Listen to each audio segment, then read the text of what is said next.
كده سان داونز بقى عقدة لينا رسمي. يا جدع ما تقولش كده، ما بنتعلمش من غلطنا، كل مرة يكسبونا. ايوه بس هناك فرق، المرة دي كسبونا واحد بس. يا قلبي، ما كنتش متخيل اني هعيش لليوم ده الا اشوف اللي كنا بنعمله في الناس بيطلع علينا. احنا يتقال لنا نخسر واحد بس، ده احنا ما نعرفش يعني ايه خسارة. ما هو الصراحة بقى تتقال، ومش عشان انا جنوب افريقي يعني، ولا عشان كنت بلعب معاهم، بس هم اتقل مننا بكتير قوي.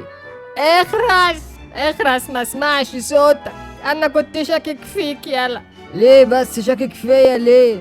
انت عميل معاهم، تلاقيك كمان سربت لهم خطتنا. انا افوش؟ ايوه انت يا جدع، عيب، ده انت صاحبي وحبيبي، ومش بعيد كمان تكون متفق معاهم وبتتأمر علينا في الماتش بقى كده يا افوش. ده انتوا في اخر 5 خدتوهم منهم، كنت انا اللي جايب الجونين، ما طلعتكوش ب5 نضيفة كده. متأكد يا لولو من الكلام ده؟ ايوه يا عم زي ما بقولك، يعني العيال بتاعت سان داونز حالفة اللي تكسبنا 5 تاني؟ طب وبعدين هنعمل ايه؟ انت هتعمل ايه؟ انا مش هعمل حاجة يا عم، سيبها على الله. بس احنا معانا مين طيب؟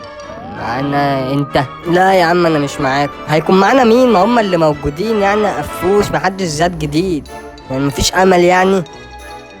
والواد كهروب فين؟ اهو جاي عليك اهو. حاول يا جدعان، في ايه يا ابني؟ اهدى. مصيبة ايه دي؟ كارثة كبيرة. ايه يا ابني؟ قول بسرعة. ماتش سان داونز بكرة.